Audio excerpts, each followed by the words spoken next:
Hello to the legions and welcome. Welcome, one and all. To the Whatcha Been Watchin podcast. I am your host, the marvelous Mike Dudley, followed as always by my co-host, MD3 Marcus Dudley. What is going on, ladies and gents? Checking in. How are y'all out there in podcast land? And how are you, more importantly? I'm good, man. I'm good. It's been a while. Yeah. All right, quick story about Stain before we get into it, because you know us, we like our irreverence. If you ever go to a rehab, at one point they're going to as counselors, they're going to let you select music to play. And I guarantee there is 100% chance that you are going to hear Stained. It's been a while. 100% chance. But anyways, that's here nor there. It's a good song. That and for some reason, Garth Brooks standing inside the fire. Probably. Anyway, so here's the question we've all been wanting to know. What you been watching? What you been watching, brother? What you been watching? I mean, first off, we can start off with that motherfucking Royal Rumble, son. Yeah, let's do that. Michael invited me to sit down and watch the Royal Rumble with him, 2 Sundays ago? Something like that? 3 Sundays ago? Yeah. And I haven't really sat down and watched a wrestling match in quite a little while, but I gotta say I thoroughly enjoyed it. I really did. It's always interesting to me to I'm just a huge wrestling fan anyway, so I'll watch, Japanese wrestling, Mexican luchador wrestling, bad wrestling, good wrestling. It's all good to me. You are a diehard fan, so go ahead and check your bingo boxes. If there's wrestling on there at home, there's going to be a lot of wrestling talk on this particular subject, just because. So just check it off. It's all good. But yeah, no, I really did enjoy it though. I thought it was interesting in the fact that you kind of see the performances slip a little bit, in some of the intensity, but and then you have to kind of take into consideration. What do you mean? Slip in intensity? Some of the kicking and the punching, when they're in the corner, people just kind of stand around. They're just half-assing it, just sort of meh. Yeah, I kind of kick you. Yeah, at points you see them just kind of phoning it in a little bit, but they're all kind of waiting, but they're trying to sell it for a certain amount of time too. But I was going to say, it didn't really take away from it because there's so much to consider when you think about, hey, at a certain point I got to be at this mark of the ring, and it's a lot going on. So it didn't take away from the enjoyment of it to see them kind of sometimes phoning it in, you know, a little bit. I'm I'm just going to hold you up against the turnbuckle and you're just going to act devastated for the next minute and a half. Or longer than that. Yeah. So, and it was that's not really an attack, but okay. But again, there's so much going on that I still really enjoyed it as almost a first time Royal Rumble viewer. But it to me, that is one of my favorite pay-per-views, or I guess they're calling them special preview events or whatever, but whatever. Because it's a great jumping on point for anybody who's not necessarily a wrestling fan or somebody who maybe hasn't watched the product in a long time. Because, literally, you're going to see almost everybody on the roster. Everybody's going to get their moment to shine or have whether it's a comedic point or a badass, maneuver or a high spot or something like that. Everybody's going to get their chance to shine. So it really gives you just the briefest introduction of characters. There was that one guy, Rick Boogs. Yeah, Boogs. That's my new favorite wrestler. Bro. He was like a circus strongman, and he lifted up at one point one guy just with one arm right above his head, and smiled at the camera. He had the old Now, style. mind you, this dude has a straight up Magnum PI mustache. He's wearing an 80s style aerobics headband. He's got the classic suspenders, singlets, wrestling uniform, and just came out and the more I heard about him from our buddy Glenn. Shout out to Glenn. Shout out to Glenn. He was just oh yeah, this dude just comes out and he plays guitar riffs and he's just awesome, cool guy. And I'm I fucking love more of this. Let's do that. Yeah, he stole the show from me. They brought out my boy Rey Mysterio Jr. He's probably and his son. Yeah, he's my favorite wrestler of all time. So he's actually one of my top 10 athletes of all time. I did a little thing on Facebook recently where we posted that, but not on our site, but on a personal one. But yeah, I'm a big Rey Mysterio fan, but the ending was kind of whatever, when you watch it, because I know they just set up a rematch between Roman Reigns and Brock Lesnar. It's just okay, the second Brock Lesnar came out, it's just we all knew what was going to happen. Yeah. And the real tragic part is, and you would have to be sort of a wrestling fan to know this, is that they've been pushing Brock Lesnar versus Roman Reigns for the past, I don't know, 8 major pay-per-views. And so it's not even a match that we haven't seen before. It's not a match that anyone's clamoring for. It's the Vince McMahon wet dream match, because he loves big, beefy dudes, and both of those fit the bill. Like, he loves the, like, classic wrestler, like, bodybuilder type, and both of those guys just fit the bill. I mean, my ex-girlfriend's kid was really into wrestling, I don't know, like 3-4 years ago. Mm-hmm. And, like, that was still going on back then. Yeah. And even then, like, because I remember, like, the whole point was just like, oh, Roman Reigns can't beat Brock Lesnar without help from, like, or intervention from Braun Strowman. It was like this weird rock, paper, scissors match where one could beat the other could beat the other, and the other couldn't beat the other. Like, it's like, okay, so I've already been played out on it, and I barely know anything about it. I'm like, yes. Now imagine that you're into the product, and you're just like, fuck. I can't.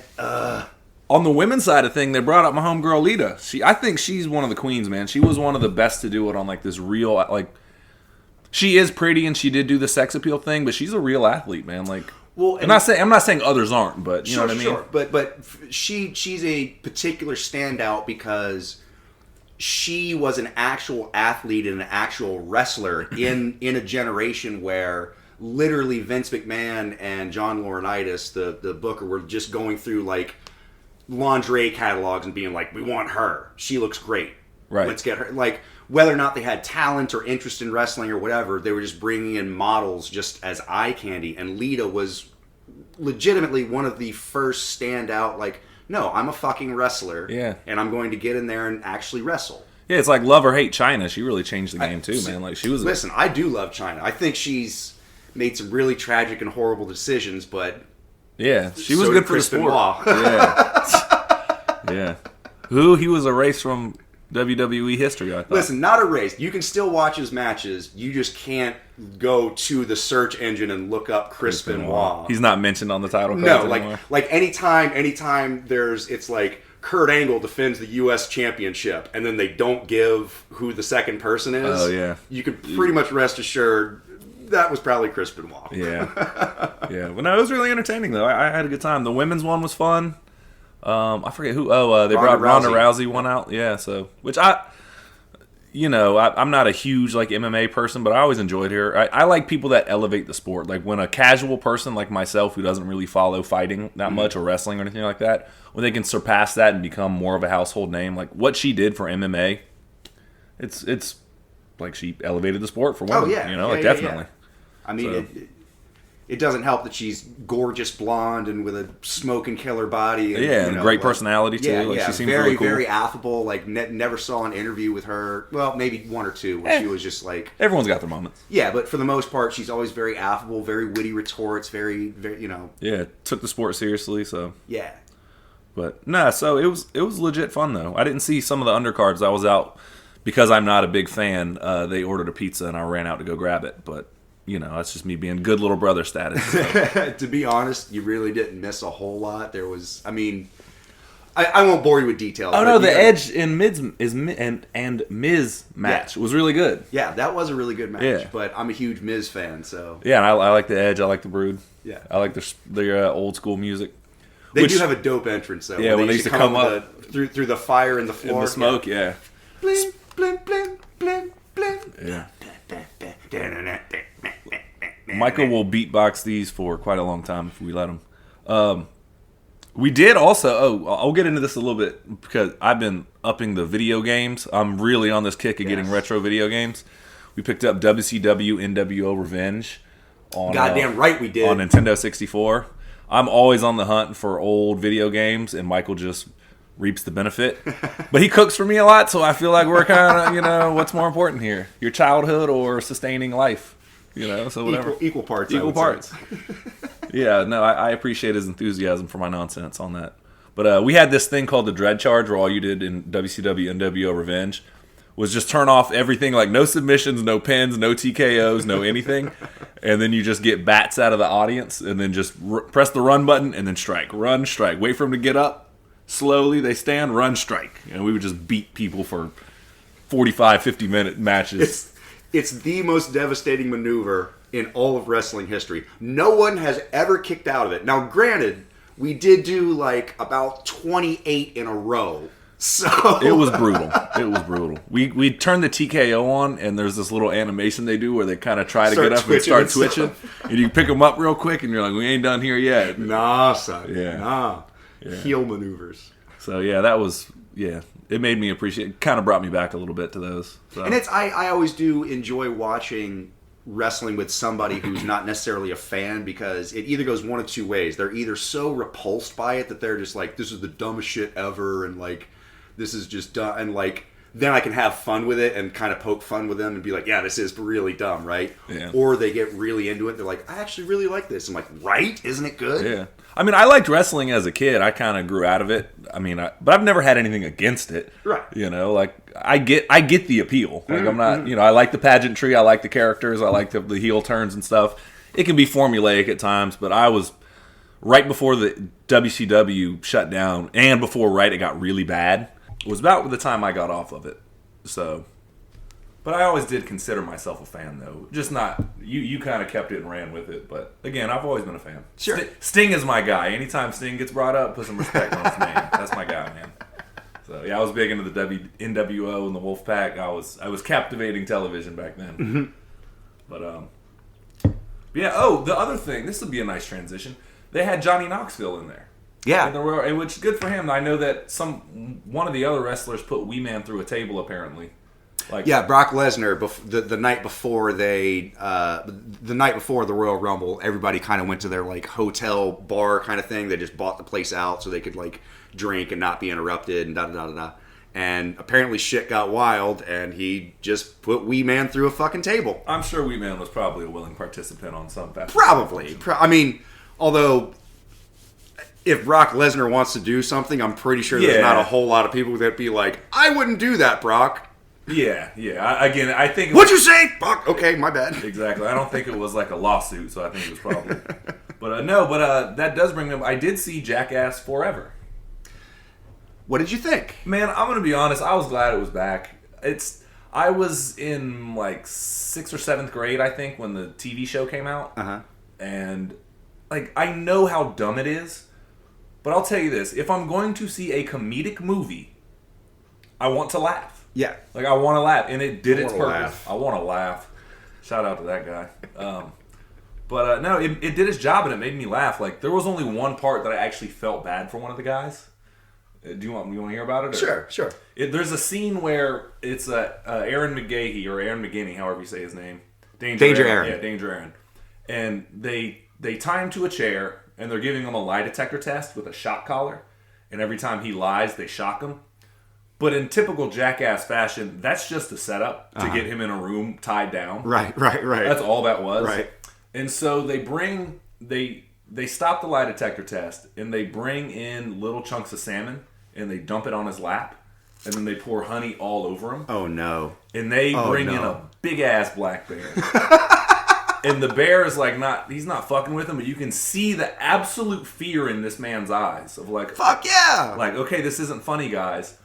And then right when he starts to complain, they just shock him. And he's standing there like pissing himself, and every time he's like, the fear in his eyes is just like, usually the fear of these buffoons doing what they're about to do kind of adds to the comedic premise, because like there's a point where a guy goes and kisses a snake, but he's like shaking, like his whole body is shaking. Right, you can see lean in to do the snake, but he's like, your natural instinct is to like move your face away from a snake. Yeah. So it's like every fiber in your brain is going like, you shouldn't do this. There's some like primal lizard brain part of your head that's going like, bad idea. And so sometimes the fear adds to the comedic premise, because it's like, oh man, this is terrible.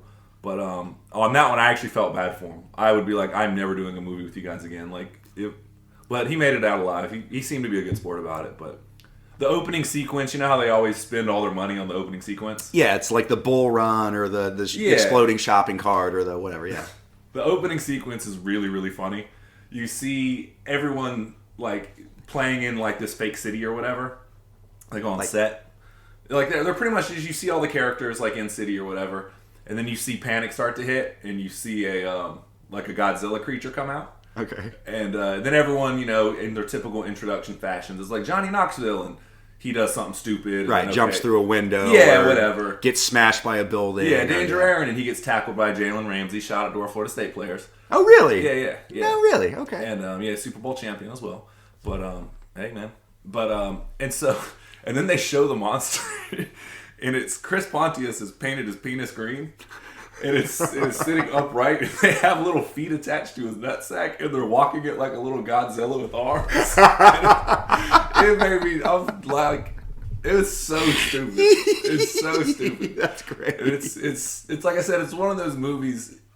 It leans into the lowbrow aspect of it. Listen, I love stupid juvenile humor. Yeah, dude. Like you show me a butthole, and I'll laugh. Like I can't help it. Just there's some part of me that's like, bah! Yeah. I saw a butthole. It's great. Yeah. And those movies, all the homoeroticism is still in it. Like, great. It's everything you want in a Jackass movie. All the new cast they're completely serviceable. See, that was going to be my question. It's hard to like hand off the reins from like such a well-established and well-beloved cast. Like, how do they stack up? Is it worth it? Because for me, like if it was me, I would be willing to do anything. They'd be like, listen, we're going to cut off your penis. We're going to reattach it immediately. But for the movie, can we cut? And like, I'm not saying I'd do it, but I would have a hard decision with myself.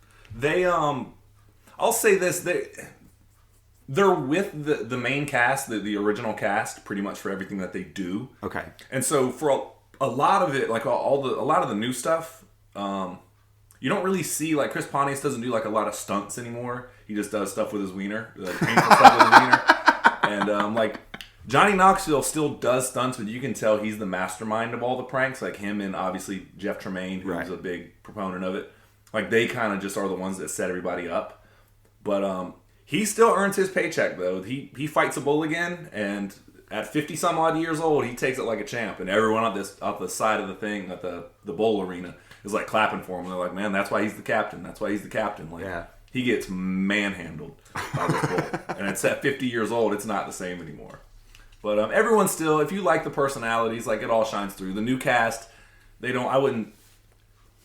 the same old stuff, just a couple different faces. And like I said, all the remaining cast is there as well. Sure. So it's like you still get all the minus Ryan Dunn. Yeah, they have a tribute to him at the end. Oh, that's good. And Bam Margera is in it for a blink and you miss it moment, which that's an unfortunate circumstance. I think everybody in the world just wants him to be healthy again. And I mean, I'm not going to get into the whole history, but like, do your research. Bam Margera is not in a good space right now, and he could really use your support. You know, as somebody that struggles, I think everybody knows somebody that struggles with addiction and mental health and stuff. Well, like that. I mean, I was always a fan of the CKY stuff. CKY was my jam. And so.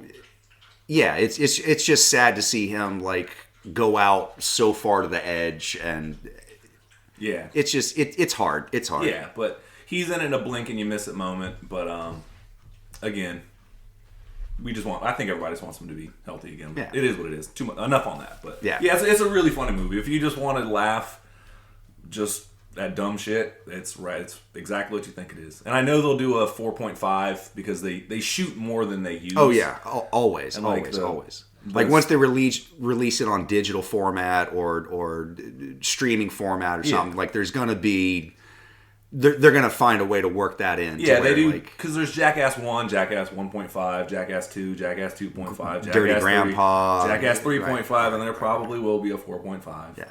But it was really funny. It made me laugh. I saw it with my girlfriend, and she just laughed. Shout out to Angie. Yeah, shout out to Angie. I love you, sweetheart. But she was just like, "This is the difference between men and women." Yeah, it is. It is. It really is. It really is. But, what, in terms of like dudes can just sit there and watch like, oh, he got hit in the nuts. It's funny. Or no, she was more referring to the fact that like women wouldn't sign themselves up to do this. You know what I mean? Oh shit. Like, I'm gonna have you jump on my testicles with a pogo stick while I'm wearing a cup. Like, women would be like, okay, like, I'm gonna put on a spiked bra and you're gonna punch me in the boob with it. Like, no. Like, I'm not saying those women don't exist, but she made a joke. But typically they go into porn, so thank God. Look, we all got our ways out. So. But yeah, Jackass 4. So I saw it, I appreciated it. This is pretty much just going to be a literal episode of Whatcha Been Watchin. Whatcha Been Watchin, so, hey, we're going to live up to our title today. So I'm gonna hit you with it. What you been watching, good sir? Oh man, had a shitty movie night with friends and family, and we watched Anaconda and StarGate back to back. Nice.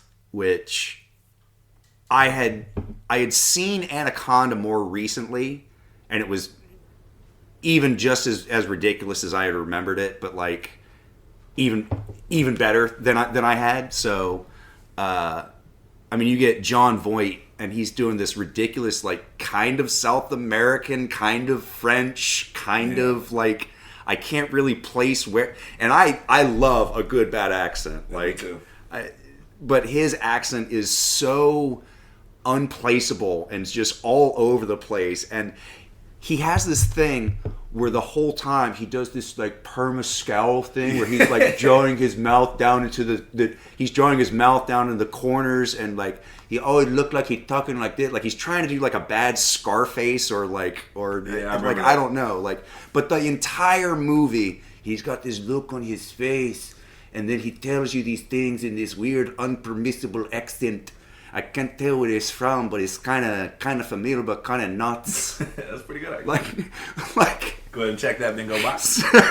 So Michael doing a voice. So, and then you get J-Lo, like literally her hairstyle changes no less than 3 times the entire movie. And I notice shit like that because there's a little gay man inside of me that's just screaming to get out, baby. Yeah. It's because I swear to God, like, not just like it goes from wavy to straight, but like different hair lengths and like different shades, and like you got some work done like in between first scene and last scene. Yeah, I saw that movie a good amount when it first came out. It'd be nice to go back and watch it with a more critical where did they fuck up eye. It's great. I'll tell you where they fucked up. There's literally a scene where the boat is leaving and they run the film backwards. Like, they have a shot of the boat coming into this little lagoon thing, and then they needed a shot of the boat leaving, and I guess they fucking forgot, so they just run it backwards, and if you watch the waterfall in the background, the fucking water is rushing up, and it's very fucking obvious if you know where to look. That's hilarious. I like stuff like that. And then they have Ice Cube listening to an Ice Cube song in the movie. Like, he's playing an Ice Cube song on his radio as they're on the boat, and I'm like, so wait...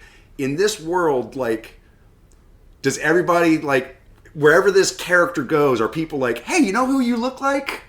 I mean, probably. Yeah, probably. Like, is he ordering a pizza and people are like, you know, you sound just like Ice Cube? And, like, or is this a world where, like, Ice Cube looks different? I don't know. It raises all these different, like, philosophical questions that I just can't answer.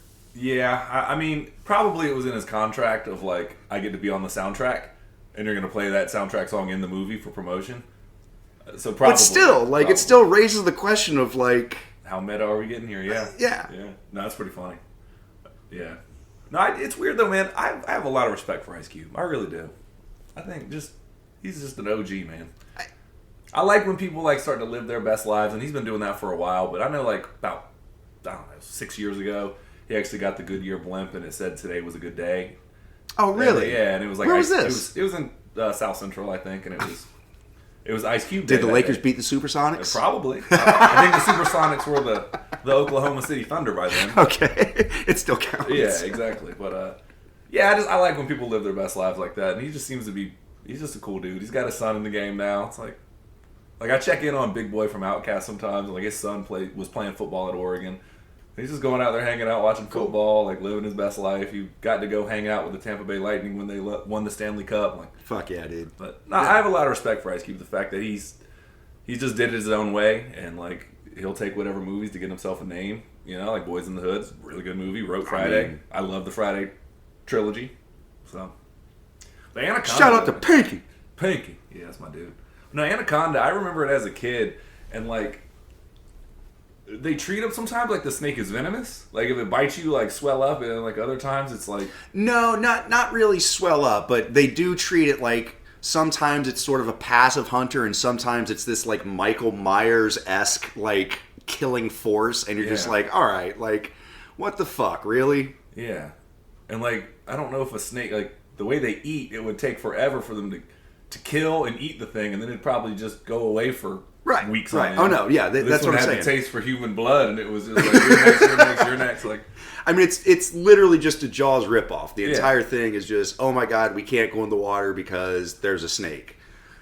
But when you really break down the entire, like, it doesn't work as a Jaws parody. It just doesn't. And it like comes out of the waterfall and grabs somebody and like coils them upwards, and it's in like a split second. And then sometimes it's this like slow moving, behemoth, and you're like, all right, so what is this snake's powers? Like, what can it do? Because sometimes it's motherfucking Flash, sometimes it's motherfucking Juggernaut, and you can't. Those are two diametrically opposites. You can't do the thing. Yeah, I watched that movie a good amount as a kid. And it's like I said, you don't realize things are trash when you're a kid because you just get to see a movie. It's all good. It was in color. There was a good soundtrack. Quick question, what was the first movie you remember watching? Because like when you're a kid and you go to the theaters, it's an event. I remember distinctly. What was yours? Street Fighter. That was mine. Street that Fighter. That was mine, yeah. I walked at it for the first time. I was like, that movie wasn't so good. Yeah.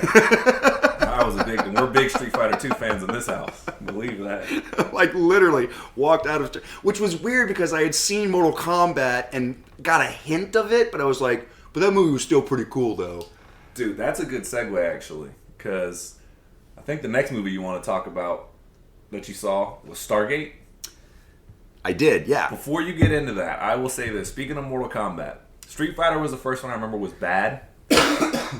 There was a summer that I think by the time all three of these movies came out on VHS, they were in constant rotation. And it was Mortal Kombat and StarGate were just such on a heavy rotation. I've seen both of those movies at least 24 times. We were talking about the third one last night. It'll come back to me in a minute. But yeah, I've seen StarGate a bunch of times. And I saw it about a year ago with Angie because we made a bad movie list. So like Weekend at Bernie's isn't on there. Weekend at Bernie's 2 is on there. Hell yeah. Which is the funniest premise ever, that they're like, we're going to do the same thing again. But this time, it's voodoo and he dances. Yeah. The fact that movie exists it's like the McRib sandwich. It's a boneless pork rib sandwich. Say those words and try not to smile. I want that as a t-shirt. Weekend at Bernie's 2 is the McRib sandwich. It's a boneless pork rib sandwich in an oblong shape. It cracks me up every time. And it just so conveniently fits the bun. Like, just no overhang. That shit is not of nature. They have a McRib Finder app. So I'm about to crack myself up. You're like, I was looking at it. There was one that was like, they're in Norway right now. And I'm like, who is taking these flights? Wait. Wait. So some Norwegian's like, yeah, McRib, yeah. We go to get McRibs. And then they ping it, and it's on the McRib Finder app. So you can find them all across the world 365 days a year if you got the app. You just got to spring for the plane ticket. I can't wait till they bring back the Shamrock Shakes. Exactly. Anyway. Then we can have the Black Irish. Yeah, StarGate was in heavy rotation. Yeah, StarGate. Great. StarGate Mortal Kombat. I saw the movie dozens of times as a child. So what I'll say about StarGate is it's actually better than I remember, but strictly for the costumes and the sets. Yeah. Like, the plot is absolute shit. It makes no sense. Like, I like the premise. They very clearly spent all their money on the StarGate, like, space warp scene. And getting James Spader and Kurt Russell attached. That's where all their fucking money went, because there is literally 9 sets and they make real fucking heavy use out of them. But within those sets, they look pretty good. And once you get into the whole Egyptian alien world aspect of it, the costuming is really phenomenal. Like, really, really innovative and unique. And it has this it's faux pseudo-Egyptian, but with this, like, alien aesthetic to it. And it's really interesting to see. I love the premise of that movie. Again, when I saw it about a year ago, I was like, it was better, because I thought, like, oh, this is going to be bad. And I thought I was going to ruin my childhood. I did too. Surprisingly stood up. I thought it was going to be horrible. I thought it was going to be like a joke, and I was like, you know what? This movie is really capable. Like, it never pushes the needle into like being an awesome movie, but it's like a serviceable C plus B minus. You know what I mean? Yeah. Like it does exactly what you want it to do. Yeah, I loved the premise and the costumes. Like, I was such a mark, like, when I was a child, because it was like, if you had a cool costume, I was on board. Same reason I like Boba Fett. That's why I like ninjas and stuff like that. Like, if you make them look cool, I'm on board. I remember watching that movie and just being like, was the Anubis head? I was like learning what Anubis was and who Ra was and all these Egyptian gods. I was like, it's so cool though.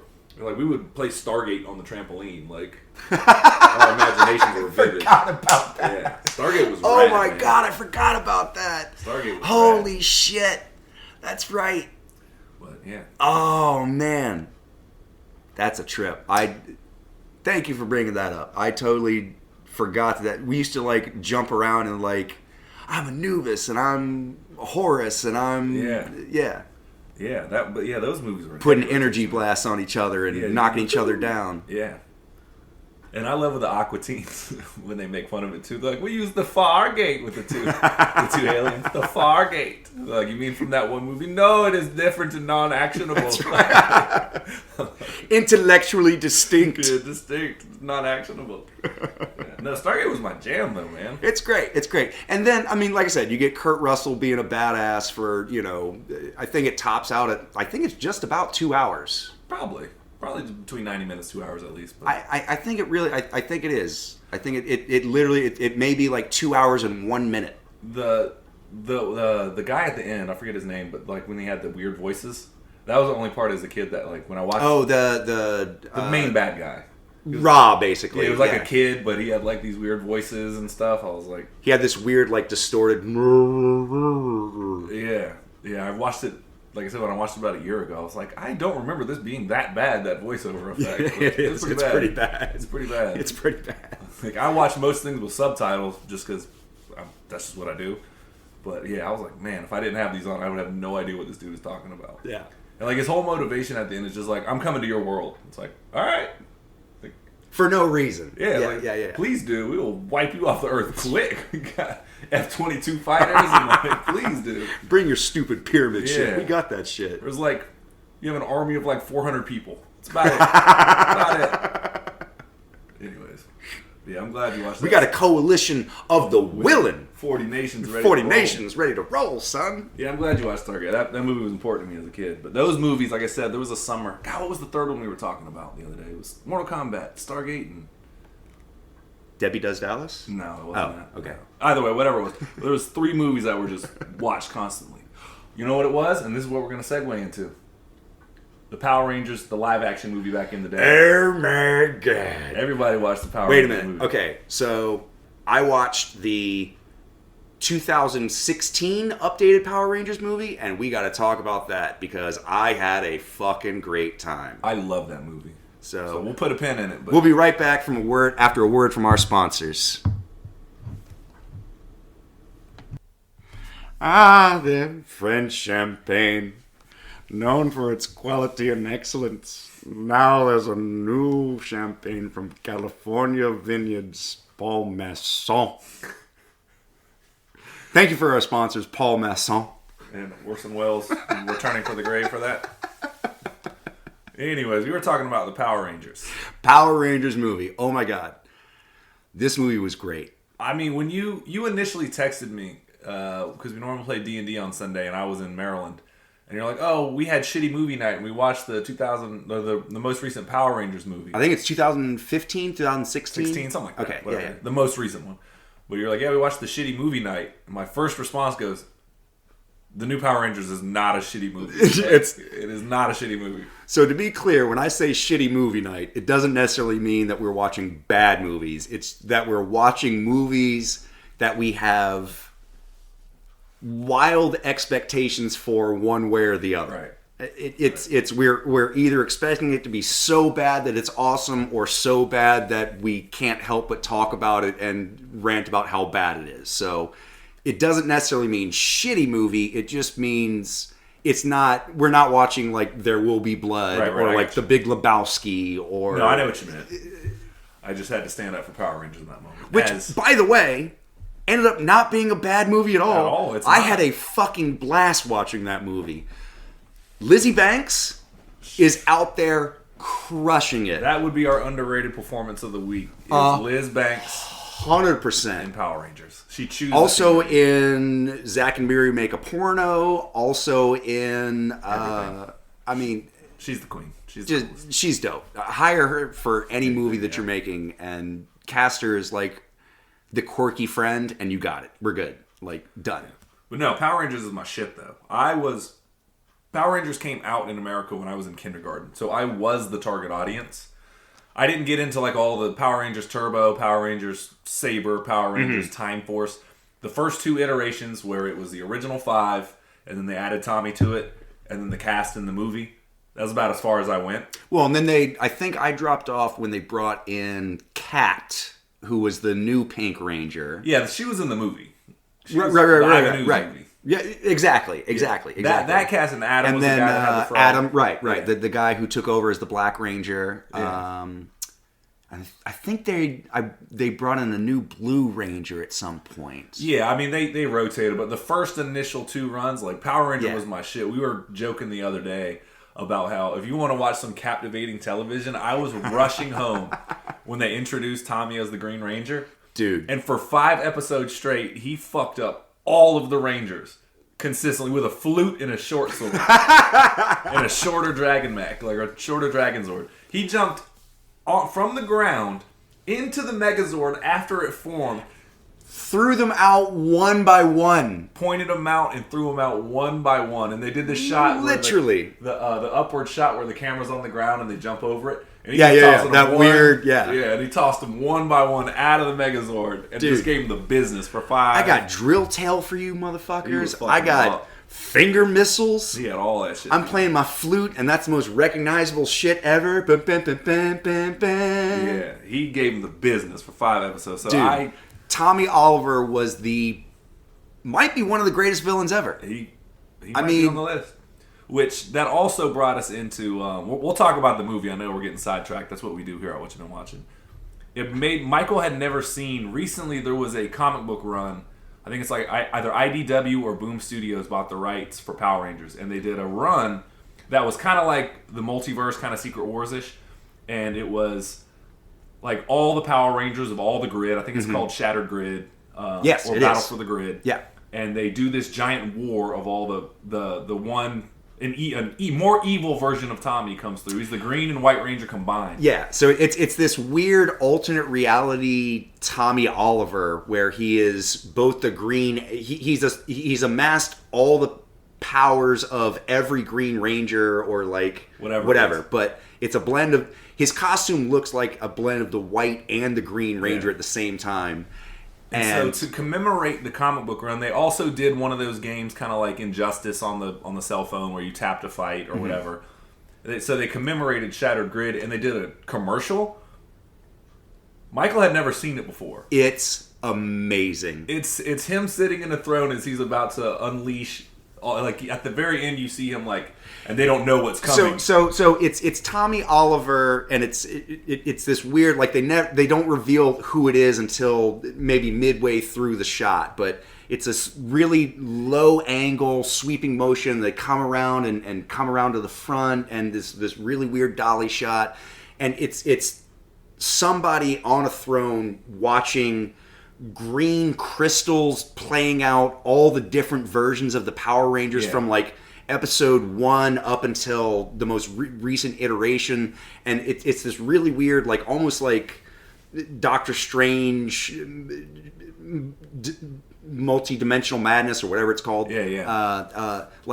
But he's watching all this and just giving this monologue about how like so much power, so much power over all these different timelines and all these different worlds, and none of them understand what power they really truly possess. And then it comes around, it's Tommy Oliver, and like all of a sudden this weird Pink Ranger comes in and is like, Master, they've all been assembled. He's like, now I'm going to show them what it means to be a true Power Ranger. And like he basically is just like, you see all these Zords of all different types rise up over the horizon. It's only like a 30-second commercial, but if you were born in the 80s or like real early 90s, watch this commercial. That shit will have you so hyped. Like, please make this movie tomorrow. I went on I shit you not, a literal 10-minute rave about like why is this not a movie? Yeah. I would pay $14 right now to go see this in theaters, where Tommy Oliver is like the badass Power Ranger, like God killer, and he's just going to take on every Power Ranger ever. Yes, do this. Yeah, so if you haven't read, I think it's based on the comic book run. I don't think it's a 1-for-1, but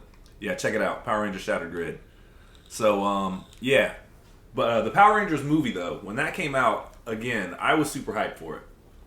It reminded me of like, oh man, because like Speed Racer was a movie that came out that I had real low expectations for. Sure. But it surpassed all of them. Very much for me too, yeah. Very much. I love Speed on both Racer. accounts, for sure. Power Rangers and Speed Racer. And then like when Power Rangers was announced, and they're like, what's the guy's name in Breaking Bad? Oh my god. Bryan Cranston. Yeah, Bryan Cranston was going to be Zordon, and they're talking about like, I was in. I was all in. Like, and Liz Banks was going to be Rita Repulsa. It's great. And like, dude, that movie rules, though. It takes a little while. She is the Doc Holliday of that entire movie. Yeah. There's not a single scene in that movie where she is just not having fun with it and chewing the shit out of it and just spitting it right back out. Like, this broad is amazing. Goldar? Goldar? Yeah. Yeah, that movie ruled, though, man. It took a little while for them to kind of get into their power suits or whatever, and then kind of also get the feel for the power suits. So, my main problem with the movie, and it's not even really a problem, it's just it was a different they went from a weird gear. So the first hour and change of this movie is this really weird Dawson's Creek sort of like mid-90s teen drama thing where it's like, we're all supposed to be friends, but we're not, and we should love each other, but we all have individual problems that are holding it. It's like The Breakfast Club meets like Buffy the Vampire Slayer. Like, it's this, yeah. And then the whole like last maybe 45 minutes is just straight up Power Rangers. Which is awesome because it's just Zords and them taking on like putties and karate moves and just them doing all this. Yeah, it's great. It's great. So there's a weird tonal shift in the movie that you really have to be prepared for. And then the second half is just amazing. And like a ranger dies at one point, and then Zordon has to not unsacrifice himself to save the ranger. So spoilers. It's dark is what I'm trying to say. It is dark. Zordon is trying to assemble the Power Rangers so that they can morph, which will grant him enough power to break through the Matrix because he was... Through the grid.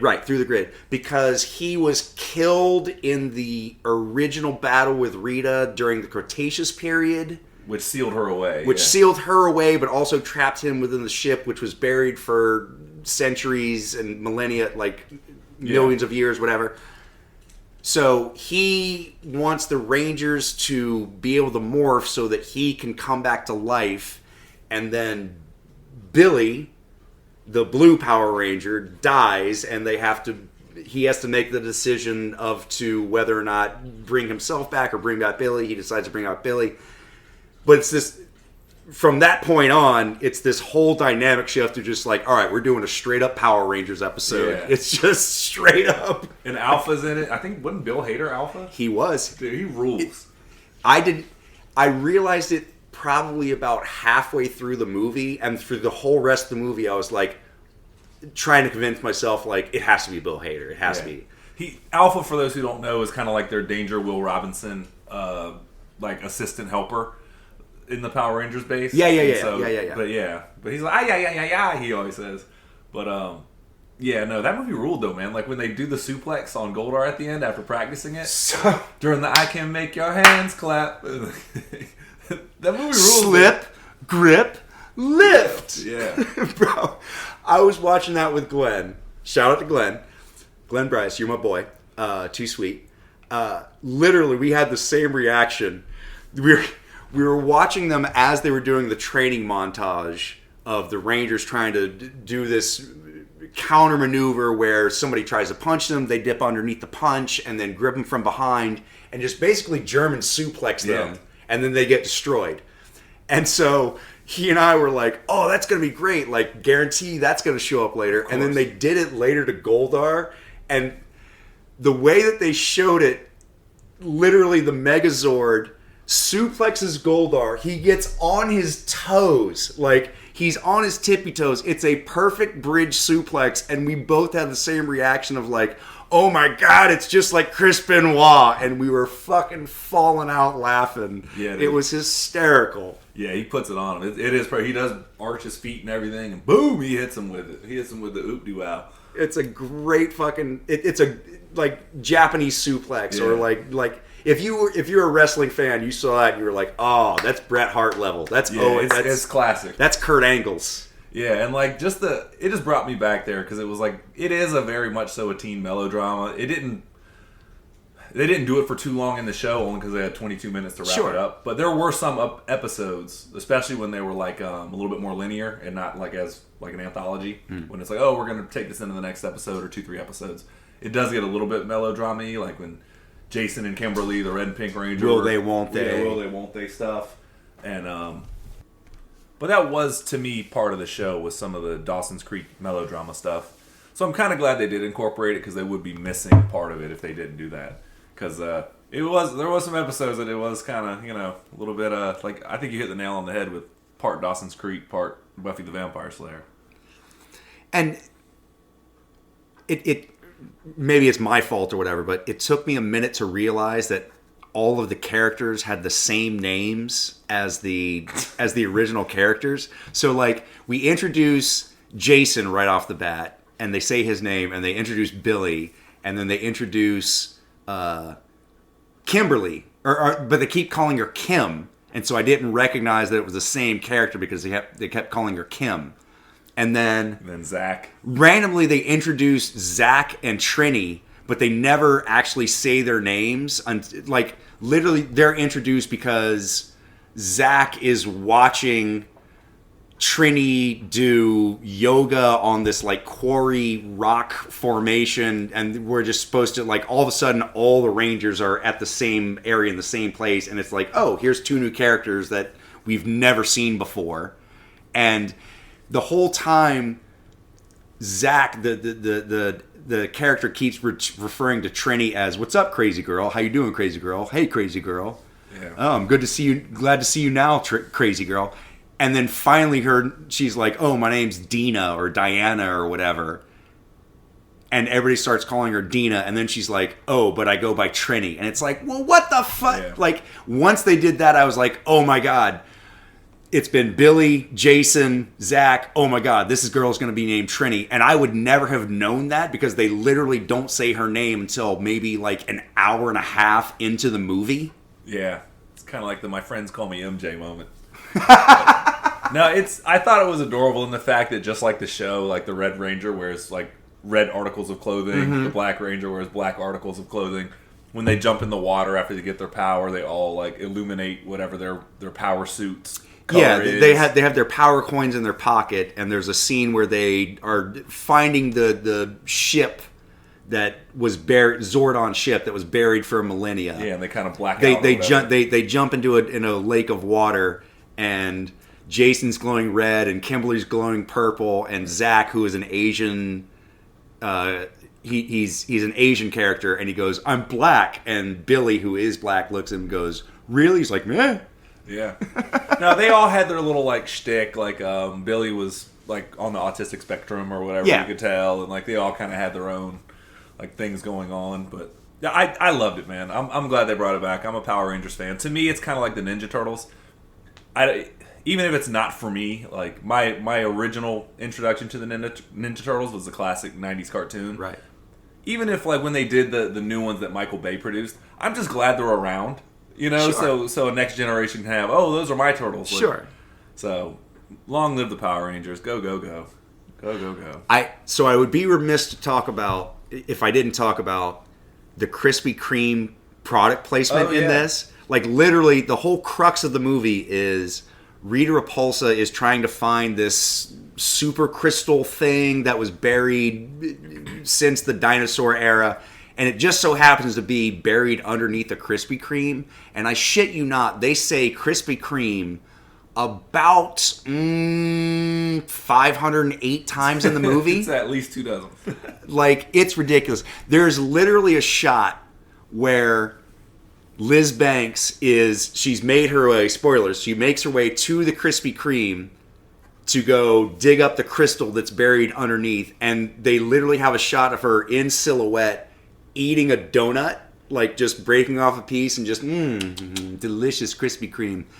And all I can picture is Liz Banks' fucking, like, Hollywood manager being like, Lizzie, let me tell you right now, they're gonna pay you $3 million for the role, but you gotta eat the Krispy Kreme donut. And she's just like, you know what? For $3 million, I'll take one bite of Krispy Kreme. Yeah, dude. Yeah, they definitely paid for part of that movie. They definitely paid for a vast majority of that movie.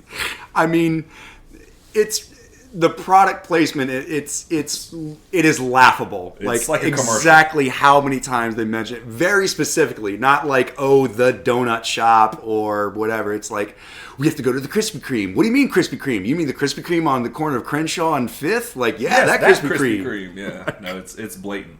It's blatant.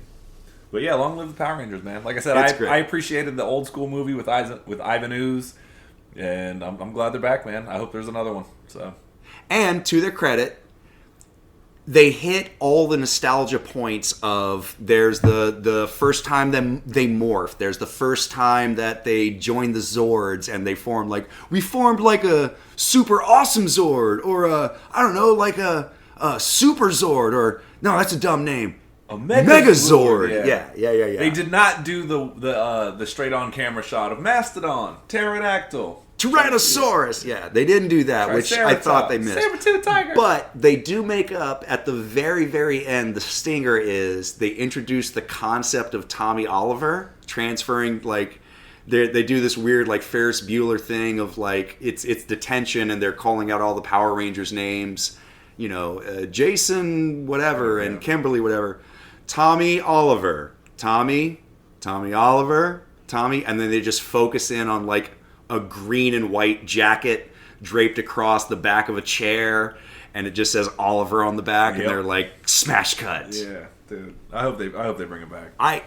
If they're gonna do a reboot of that and make a sequel, I really hope that they keep it in that same world because that was well worthwhile. It's a really enjoyable movie.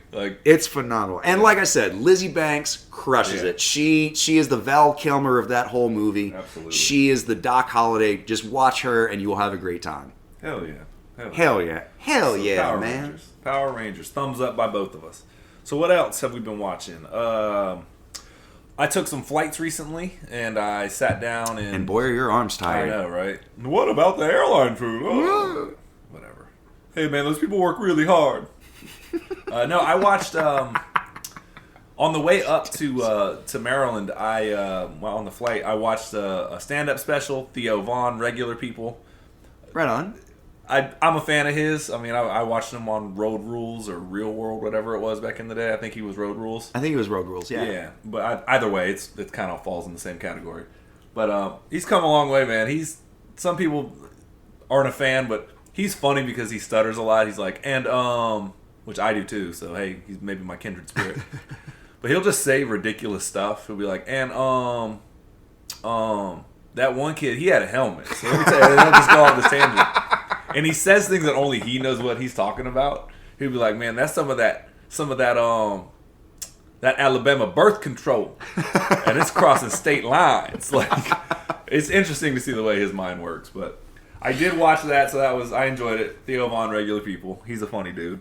I did also watch, while I was in Maryland, I sat down and watched 2 James Bond films after talking about the opening, the cold opens. I watched Casino Royale, which is a great movie. It's a great James Bond movie. Great 007. It really slows down in the end, especially if you're not a poker fan. It's very technical in its movement of, you got to understand poker and you got to understand the subtle gravitas of what is playing out before you. But other than that, phenomenal movie, especially the James Bond torture scene where Mads Mikkelsen is just hitting him in the balls with a monkey fist rope. That's great. It actually took me a minute the first time I saw that when he cut the bottom of the chair out. I was like, all right, where is this going? And then I saw him hit him, and I was like, oh, he's just... And then it dawned on me. It took me longer than it should have. I was like, oh, I see what's happening here. Which, it's weird for me because I recognized immediately what that was, because in the Coast Guard we have these... They're basically lead lines, and you would take this balled-up piece of rope and attach it to your mooring lines. So you would have this real skinny piece of line attached to this big mooring line, and it was literally to toss to the shore, to the docks, so that you could then lead your thick mooring lines out. But you gotta understand that monkey fist at the end is a solid.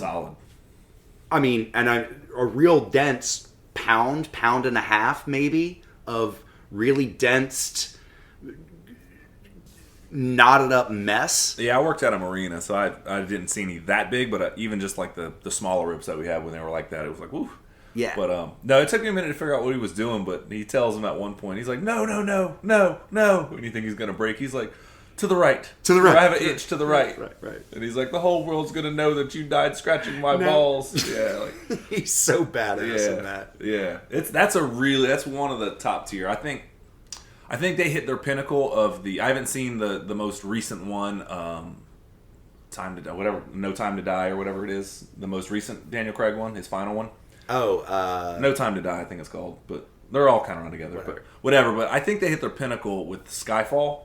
But yes. Casino Royale was a wonderful introduction. And after watching... We were talking about cold opens last week, and I sat down and watched it, and I was like, all right, well, screw it. So after that, like a day later... Quantum of Solace showed up on the watch list, which is not as good. It's a little bit more contrived. You got to pay more attention. There's more intricate movements. There's more. It's way more subtle than the previous one. There's a lot of... They almost overly globetrot, which I know that's kind of like a staple for a James Bond movie, to go to exotic locales and this and that and the third. And it's, I think, one of the first ones to be a direct sequel. I think all of his are canon at this, chronological. All of his from Casino Royale, because he's talking about the death of Esper and stuff. And like it opens with him getting revenge on the guy that set them all up. And then he ends up killing her boyfriend, who she set him up in Casino Royale with in the end. I mean, they've kind of always had a loose connection. Like, I remember the Pierce Brosnan ones were very loosely connected. These are a lot more direct. The Sean Connery ones, kind of the later ones. Like, once he took over from George Lazenby, they had a connection of like, oh, I was married at one point, but it didn't work out. Like it's literally like in one scene, and then they never address it again. Or they just do enough to whitewash whatever the ending of the last movie was. Right. But yeah, no, those ones are interesting. Like I said, you can tell that these ones are all connected because it opens up with the opening scene of, like I said, him exacting revenge on Vesper's, whoever was pulling the strings there. And then at the end of that movie, he kills her boyfriend who sets James up or whatever. But those are good movies, man. So Quantum of Solace, I enjoyed it. Some of the action sequences are really well shot. And it was Mark Forrester did that one, I think. And the fight coordinator? No, he directed... Why do I know this, Golly? He directed Finding Neverland and some other stuff. But, really? Yeah. That's an eclectic mix. That's really impressive. I could be wrong, but my memory is tinging on this one, so usually that's a pretty good sign. Sure, yeah. I refuse to Google it, because we just do wild speculation. If you haven't figured that out by now, wild speculation. Again, the motto is I'm about 85% sure I'm in.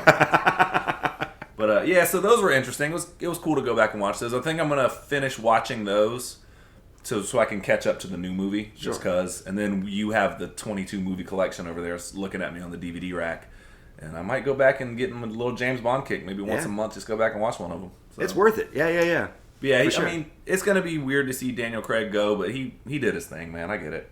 So now Skyfall was a shit, though, man. Skyfall is one of the best James Bond movies. Now, a lot of that just had to do with Javier Bardem being a badass motherfucker in that. I mean, it's one of those things where so often in movies like James Bond, the villain makes it. Yes. And Mads Mikkelsen did a decent enough job. Like, he had his niche thing where he cried blood. He's got the James Bond, like, okay, we need a box to check here. And then Quantum of Solace didn't really have that. And then like Skyfall, that's a really good James Bond movie. It's a really good James Bond movie. It is. It definitely plays on to the political intrigue in terms of there's spies within secret organizations that are double crossings, and like it definitely foregoes a lot more of the globetrotting aspect for the political intrigue, revenge aspect of it. And it's more personal to James. And I didn't realize this because I didn't know where they were going with it, but even in Casino Royale and Quantum of Solace, they really start to set up Spectre. They don't say it by name, but you're like, oh, there's an organization that's doing this. Right. Who is this? We don't know anything about them. And that's like, in James and Quantum of Solace, Judi Dench, the Dame Judi Dench, every time he gets a lead, he ends up killing the guy. So she just gets further and further frustrated. She's like, can you keep this one alive, please, Bond? And he doesn't. Here's a spoiler. He does not. He kills all of them dudes. That's right. Which is really fun to watch because he just doesn't give a shit. He's kind of on a warpath. And she grounds him, of course, because that's, But yeah, so I think I'm going to take a little time and get my James Bond back on because those were pretty important to me. Good idea. When we used to, there was an ongoing thing, like my father would always take us to movie gallery and we would always rent a James Bond movie and a Godzilla movie. Right. And so I've seen they all run together, like don't ask me. Right. There's a couple movies that stand out as I remember, like usually when they introduce a new Bond. But like, I remember bits and I remember certain sequences, but unless there's a very definite, like I can remember that was Pierce Brosnan or Roger Moore or whatever, like I couldn't tell you the plot of each movie, but I could tell you specific scenes that happen within that movie. Everyone knows in Goldfinger, like, do you expect me to talk? No, Mr. Bond, I expect you to die. Like, that's classic Bond. Right. Like, that's classic Bond villain, like, and then they kind of jump the shark again, like Moonraker's way off the rails. Like, that's a great movie. It's a great one, but James Bond in space. Fighting with lasers. Yeah. And then fucking Jaws meets some like homely chick and like they're about to blow up the satellite and he's like, well, here's to us. And he just cheers her and it's great. So yeah, we'll get back on our James Bond kick. But yeah, I watched Casino Royale and Quantum of Solace. While I was up there I'll get into this, I went back because I was trying to find something to watch. And the Addams Family, the original one, the Barry Sonnenfeld film, who also directed Men in Black. So great. With Christina Ricci, Angelica Houston, their late Raul Julia. That's right. And whoever played Pugsley does not get enough credit. I don't know his name, but he did a great job as Pugsley. And Christopher Lloyd as... The plot is like he's... one character, the one actor we can't remember. I can't name it. I'm sorry. He did a great job. I'm not making fun of you, whoever you are. Listen, you did a good job. More power to you. I really hope you got more work. But yeah, and like Christopher Lloyd is Fester, but he's not Fester. And then in the second movie, he just is Fester. Yeah. All right, like whatever, who cares? But yeah, that movie rules, man. Like I love the Addams Family, and that's one of the few movies like where you could arguably say that the sequel's better than the first. Maybe, maybe not. I've heard some debate on that, but sure. If somebody were to say that, I'm like, yeah, I can see that. Sure. But yeah, Barry Sonnenfeld knocked it out of. Because then they bring in what's her name? Not Joan Crawford. I know, yeah. She's been in everything, but she was marrying Fester in Addams Family Values. Her brother is the Joan famous Cusack. Cusack, thank you. Oh God. Yeah. It's not Joan Crawford. It's not Joan Crawford. Yeah. No more wire hangers. No, but I used to, when I spent the night at my grandmother's house back in the day, they had Nick at Night playing, and they would play everything from I Dream of Jeannie, and every time the Addams Family came on, I would stay up and watch it. So I'm not like a diehard Addams Family guy, but I definitely appreciate it. Sure. I definitely have an appreciation. Yeah. I thought the Munsters were a bunch of bums comparatively. That was my Coke versus Pepsi moments, like a bunch of bums comparatively. This is your WWF versus WCW. Yep, that was it for me. So I went back and watched that, and because I consider myself a fan, I remember previously on a different flight back up to Maryland to visit my lovely girlfriend Angie. I watched the Addams Family cartoon, the one that came out a few years ago. Sure. So I watched that on a plane, and when I'm flying back this time, the sequel to that cartoon was on. And I was like, all right, it's 90 minutes. By the time we taxi and land, it'll be just about that. And it was perfect timing. But boy, that sequel of this cartoon Addams Family, it was rough. It was rough. Really? Yeah, the cast is awesome.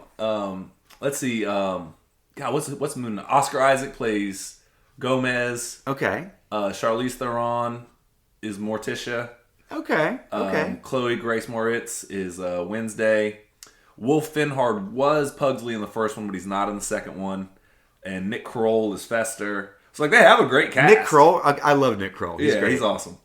So they have a good cast, but this second one, man, it was not. Even didn't for a hit the 90 same. It really is just a series of vignettes. Like, their reasoning for do things is like something happens and they're like, oh, we're going on a road trip. It's like, I guess he wants to bond with Wednesday, so that's the decision. Okay. And then so pretty much it's just like all of a sudden there's somebody following because Wednesday might not be his daughter. And then it's like, it's just like a series of loose things connected when they stop in a city. They're like, oh, we're going to go to Miami, and then they do Miami hijinks. And we're going to go to the Grand Canyon, and we do Grand Canyon hijinks. And it's like, so it sounds like it was a collection of like B-sides or B-bits that they had originally written for the first movie that didn't make it. And then once the first movie made so much money, they were like, well, fuck, how do we do this? Like, can you turn around another one in a year? And they're like, they did. Yeah, we got all these extra shit we can use. Like, we just been sitting on it. Yeah, why not? Yeah, so, there was because I remember how quickly it came out. It was like 1 October to the next, or something really quick like that. Or I was like, man, okay, another Addams Family. But again, I'm a fan. It was something that the person like next to me was like an older person, like an older woman, and she looked at me like, why is this dude watching cartoons? Like, that's what I do. That's what I do. But it was serviceable, whatever, but like... Listen, I'm just here to meet chicks. Yeah. I hope they do another live-action Addams Family, though, man. I hope they bring that back, because I think... Isn't Rob Zombie doing a version of the Munsters? He is. Which I'll watch that. He is. So, side note, I don't know if you've just... Point of order, if you've ever watched the original Addams Family with Angelica Houston, they do a thing with Morticia where... she's always lit only like in a very thin strip on her eyes. She's always like, and there's scenes where she walks the entire length of a room and the camera or the lighting is strict. Like every part of her is in silhouette or in dark except for the band on her eyes. And it's this really great, really poignant, like, how do they do that kind of moment in cinematography? And it's really worth checking out. I know some of it's makeup, some of it, but yeah, they do a really good job. Like Barry Sonnenfeld again, he has these like movies that's like, man, he knocked that out of the park. Like Men in Black. Yeah, I know two people that is their favorite, like one of their favorite movies. Which I'm sure way more than that. I just know two personally. Like, I love Men in Black. Yeah, that's a really it's a fun movie for sure. I mean, again, that was a movie that came out, I think I was in like middle school.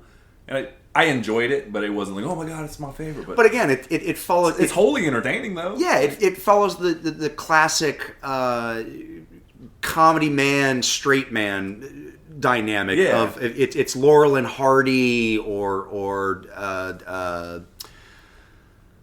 Abbott and Costello in terms of, there's...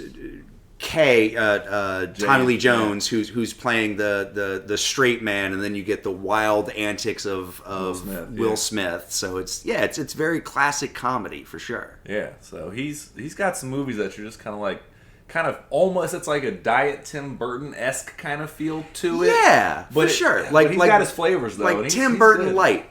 Yeah, so so I went back and watched those and. Yeah, man, those are good movies. So, Addams Family, I used to watch it all the time at my grandmother's house. Sometimes I'll still pop it on IMDb TV or whatever it is, and give me some Addams Family on, man. Yeah. Like, Lurch always cracks me up on the show. Like, you right. Like, it's a bit that works every time. The whole house is wacky. Like, the bear skin rug comes to life, and, like, I love the Addams Family. So, I saw an internet meme the other day, and it was basically a picture. It was when your childhood crush, and it's Wednesday Addams during the whole pilgrim scene of like, we cannot break bread with you, we will sell our beads on the side of the road.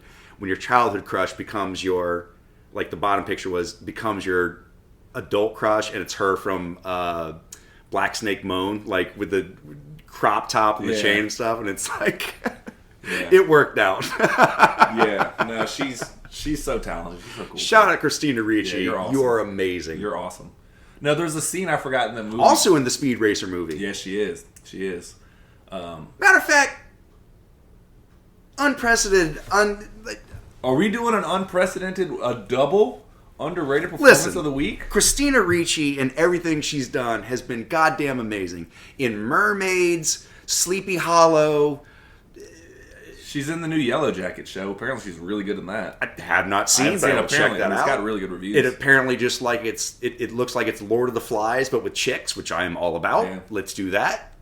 Yeah, no, well, you're in good company this week because you and Liz Banks are so unprecedented times we're touching here. But no, they do a funny scene in the first Addams Family where they do the play, and Uncle Fester, the fake Uncle Fester, runs down and coaches them up about the sword fighting. And Right. they go on stage and she cuts off Pugly's arm and it's just spraying blood.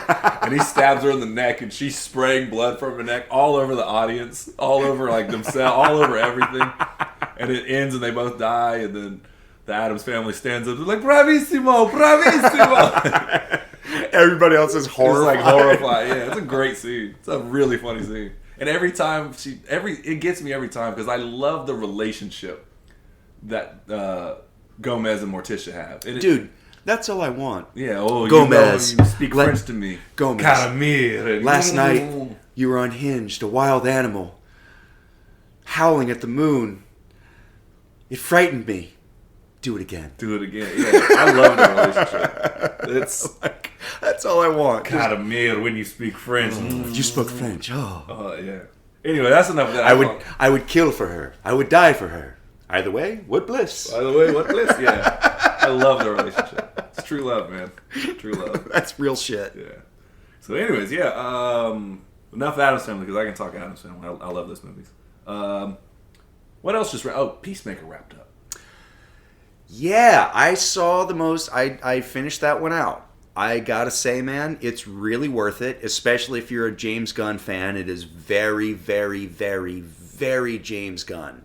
I've seen episodes 1 through 7. I haven't seen 8 yet, but my personal opinion, I haven't seen everything he's ever done. I think Super is a really good movie. Yeah. Oh, with Rainn Wilson. Yeah, I think Super, but I honestly think this might be his best work. Slither is pretty good. Yeah, I think this might be his best work, though, man. Maybe. I think the TV format works for him well because a lot of times there's things that I wish he would flesh out in a 2-hour movie. And like in Guardians of the Galaxy is great character-wise, but like the villain's really lacking. Like there's flaws in each of the two. I mean, and I get it. They're home runs. I'm not taking anything away from him. Sure. They're all home runs, but like I think he really got in the groove on the TV aspect. I would actually argue that of the Guardians of the Galaxy movies, I think number 2 is the better movie. And definitely way more in the James Gunn style. Because I think in the first movie he was very restricted in terms of trying to set up an origin story and like trying to set up connective tissue between why are we bringing all of these different diaspora characters together. Whereas with the second one, he doesn't have to worry about that. They're already brought together, so we can just go into a James Gunn story of wild interplanetary galactic exploits. Yeah, I get it. The only thing I would say about the second one, and this is gonna sound like a knock, even though it's not, is it's just kind of more of the same. But the issue is with any sequel is like the cat's out of the bag. Like it's hard to bottle that lightning that made the first one. Like, oh my god, like I didn't expect that at all. And so with that magic being gone, it's more of the same, but that's not necessarily a bad thing. Sure, but I think one is better, but the villain is better. But I would argue that the first 45 minutes to an hour of the original Guardians of the Galaxy is spent on trying to get the team together. And the best part of that movie is once they come together. So yes, it's more of the same, but it's the best part of the first movie. Yeah, I guess. I mean, I can see that. Doesn't change my opinion, but I think you have a good point. But yeah. But anyways, Peacemaker though. I've seen 1 through 7. Again, I was busy watching other stuff, and at night I'm like, I just want to watch something familiar. But I've really enjoyed Peacemaker thus far. It's really worthwhile, and it's very much in that James Gunn hyper violent. It's almost a perfect mix of Kevin Smith meets Quentin Tarantino, because there's very introspective, dialogue driven scenes that are very much full of character development and exposition and sort of bringing up to date a character's mental state. But then you immediately, like 3 minutes later, it's just violence and guns and heads exploding and blood and blah, blah, blah. Like, so it's this very, very weird balanced mix, which I love both aspects of. Like, I love Kevin Smith and I love Quentin Tarantino, and this hits that beautiful sweet spot. Yeah, no, I really think he did knock it out of the park. I think you're on point. Those are two people that I would, not only because Kevin Smith is a comic book fan himself, but like they both are, their dialogue writing is something that they're known for. But yeah, I've enjoyed every second of it, man. Like, every time they bring Vigilante on, like, he's my favorite character. He's the guy to watch, dude. He's hilarious. Great. He's great. Hilarious. And like, you kind of, it's John Cena he's a really good actor in this one. Like, he does a really great job, in my opinion. I know some of it's improv, and like James Gunn was saying that, like, oh man, like he brings this stuff sometimes. I got to keep it in. Sure. And he kind of just gives him enough free reign to, like, hey man, have fun with the character. And John Cena seems to really be in tune with the character. Like, he I guess he kind of hinted that he was bisexual, and then because he really sat down and thought about it. Wait, you're talking about John Cena hinted that he himself might be bisexual? No, Peacemaker. So okay. Peacemaker may be. I just want to be clear on that. Sorry. We're not starting rumors. No. We're not. That Peacemaker may be Weekly bisexual. World News. Whatcha Been Watchin podcast says John Cena sucked a dick one time. Yeah, CBR.com. Shout out. Yeah. But no, he was saying that he thought down, like, after getting the script or whatever, that John Cena kind of read it, and he's like, yeah, he would have repressed stuff from being a kid, but he also loves freedom. And, like, I don't know, the way he broke it down was really interesting. And James Gunn, when he kind of pitched it to him, he was like, you're onto something there. So you can tell that he really is in tune with the character of being Peacemaker. And, like, he puts on this front facade of, like I'll kill anybody, I'm the best there is, and, like, this super egomaniac, but he really is damaged. Like, he really has been through some shit. Yeah. It's total putting up King the wall. Baby syndrome.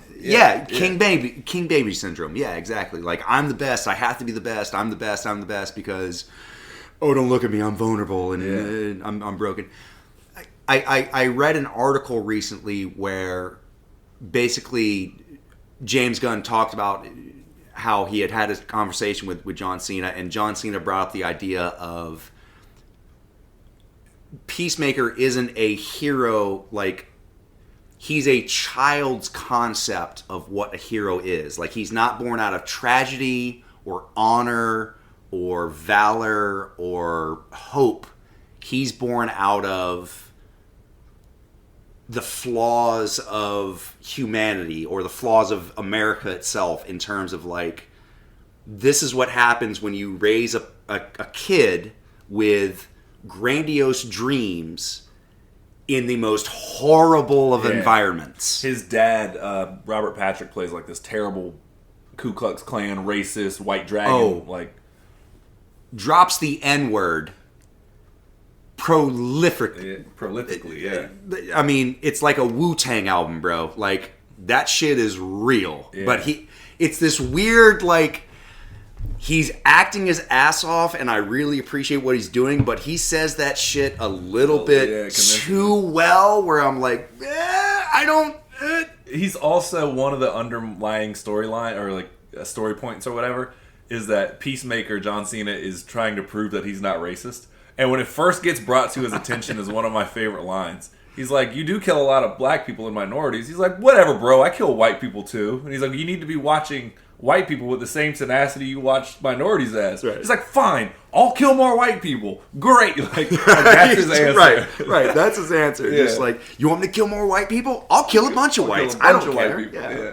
Which made me just die laughing. And then Vigilante also has that line where he talks about, like, pot got legalized, and he was like, literally, he's smoking pot with Peacemaker, and he's like, back in the day, I would have totally just popped a couple on the street for this, because... Like, I would have cut your head off for this. Or whatever it was. Yeah, I would have shot you in the face, whatever he says. And, like, he's like, so that's all it takes? He's like, yeah, that's the law, bro. That's the law, bro, yeah. No, it's so good, man. Oh. It's worth it. And they go... It is a character study, and it's... John Cena as Peacemaker with his whole crew, and everybody in the crew gets their moment to shine, and you understand their whole character development and their history. So it's very James Gunn in that sense. But they also really do a good job of expanding the DC universe, and even if nothing that happens within the Peacemaker series is canon, they still touch on all of the fan base and give fan service in terms of, like, there's a point where literally Peacemaker is talking about, like, yeah, you know, Aquaman, he fucks fish. That's totally what happens. And he's talking to a group of kindergartners. Yeah. Like, and all these kindergartners are just sitting back, like, with mouth agape, just looking back in horror, like, yeah, you know, Superman, I don't know if you know this, but, like, totally into bestiality. Yeah, that's totally his thing. Yeah, I've seen it. There's a scene where the guy he calls Diebeard, he fucks with him, which is actually a really sweet scene, because he's sitting there fucking with him. He's like, "Hey, Diebeard," and the guy tells him, like, "Stop calling me that. Stop calling me that." And the one woman, I forget her name, Amanda Waller's kid, is like, why do you mess with him like that? Like, you know, he doesn't appreciate that. He'd be like, he'll be fine, like, whatever. And he's just kind of like, he knows I'm just messing with him. And I'm like, I don't think he's having fun with that. Mm-hmm. And then you see him cut to, and he goes to his mobile home, and he's just crying himself on the bed. Like, why do I fuck it up with everybody I meet? I'm such an asshole. And it's so no, you're talking about Peacemaker is crying out. Yeah. Peacemaker goes, I'm terrible at storytelling. It's okay. But yeah, Peacemaker goes back to his mobile home and he starts crying himself. He's like, "Why am I such an asshole? I shouldn't call him Diebeard." But yeah, it's... which is funny, because the very next scene is Vigilante comes in and witnesses him crying. Oh, the face muscle exercise. Yeah. and he's like, "Bro, are you crying?" And John Cena's like, "No, man, I'm doing face exercises because I have to maintain this." Statuesque jawline. This statuesque jawline, this razor cut jawline. Like, it's all about face exercise. Like, oh man, I've been looking to do that. Can you give me some exercise? Like, yeah, I'll give you some exercises. Yeah, he puts it right. Yeah, it's bullshit right back on. But it is funny though. Like they mention Batmite in this. Like when he's talking to Diebeard at one point and he's giving him shit right back. He's like, "I would rather work with Batmite than you." And he's like, "That's not real." And he's like, "Yeah, Batmite." He's like a stand for Batman from another dimension, whatever. I'm like, but now that makes Batmite canon within the DCU, and it is canon because guess who shows up in episode 8? Spoiler alert! Spoilers! 3, 2, 1. They bring in the Flash and Aquaman in the very final episode, and silhouettes of Wonder Woman and Superman, right? Yes. Yeah. Yes. You don't see them. Don't actually get a close-up of them. But actually, there's a whole point where John Cena is trying to talk to Amanda Waller's daughter. I can't remember her name. But it's just like, why don't you bring in the fucking Justice League? Why are we here? What the fuck's going on? Like, you have all these connections, da-da-da-da-da. And then they deal with all of their shit without... I don't want to give away spoilers, but... they end up dealing with their shit, and then the very last scene is as they're walking away, boom, boom, boom, in comes Superman, Wonder Woman, the Flash, and Aquaman, and John Cena looks at them and is just like, "Nice of you assholes to show up now." Yeah. So it is canon. And it is canon. Jason Momoa and Ezra Miller to come back as their respective roles as Flash and Aquaman. So speaking of which, interesting segue, Super Bowl commercial. Oh yeah, with the they did the teaser for all the DC stuff. Yes, and also I'm more interested the Marvel stuff. Yeah, well, we're on DC now, so let's stay there. But I mean, there's not too much to talk about there. There's a Super Bowl trailer that kind of just touches on some of the new movies that are coming out. They talk about the Flash, and they talk about Aquaman 2. What is it, Battle for Atlantis or whatever the hell it's Black called. Black Adam, and what's the other one? Super Pets. DC Super Pets. Oh, yeah. Which, that'll be cute, whatever. Yeah, we'll see. It'll be on HBO Max. Listen, I'll check it out, but, you know. Yeah, but, I mean, it looked cool. There were some interesting looks at things. I mean, they're doubling down with Michael Keaton being Batman, because he's going to be in Batgirl as well. And also in The Flash. Yeah, and in The Flash, yeah. Yeah. So.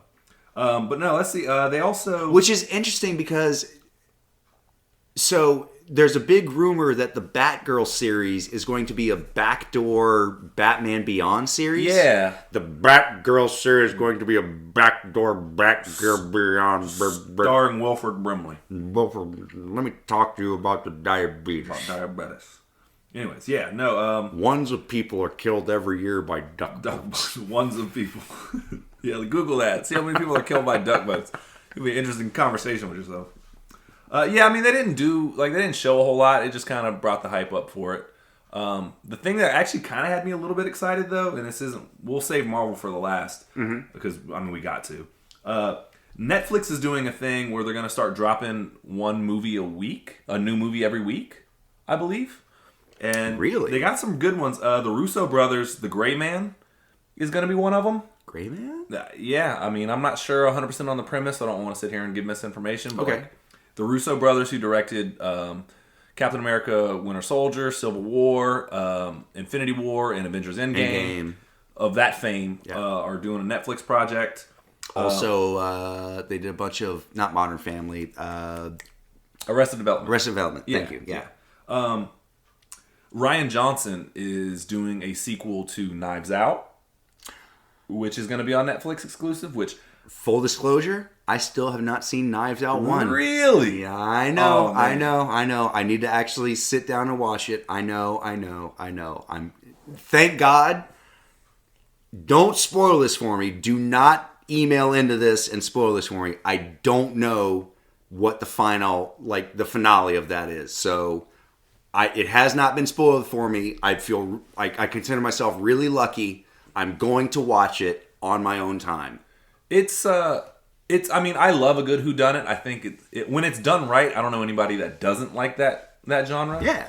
But even if you did know the ending, which I'm not going to tell you, but even if you don't, it's still a really fun ride. Right. It's a really fun ride. And he does it. Spoiler alert, Tim Curry comes into the last. Yeah. No, I'm glad that Daniel Craig gets to come back God, what's his inspector's name? Clouseau? No, I can't remember it. But he's really funny in it. He plays like a southern, Kentucky Fried Chicken, kind of dude. Yeah, he's really funny. He gets Foghorn Leghorn kind of. Yeah. I say. Yeah, they're doing. Jamie Foxx is gonna be like a working class vampire in Day Shift. The Ryan Reynolds movie called The Adam Project. It's kind of. Oh yeah, I saw that. It's like Last Starfighter meets a version of him from the future meets himself as a kid, and they take him on an adventure. But yeah, I mean, good for Netflix. I mean, they have damn near all the money in the world. So bro, put them out there. Why not? Fuck it. Yeah. So they're gonna drop a movie a week in varying categories and stuff. So, but there's some good ones coming out. I'm really excited about Knives Out too, and anything the Russo brothers do. I didn't see Cherry starring Tom Holland, but apparently it's a really kind of gritty movie. It's about him being a heroin addict or whatever. Really? Yeah.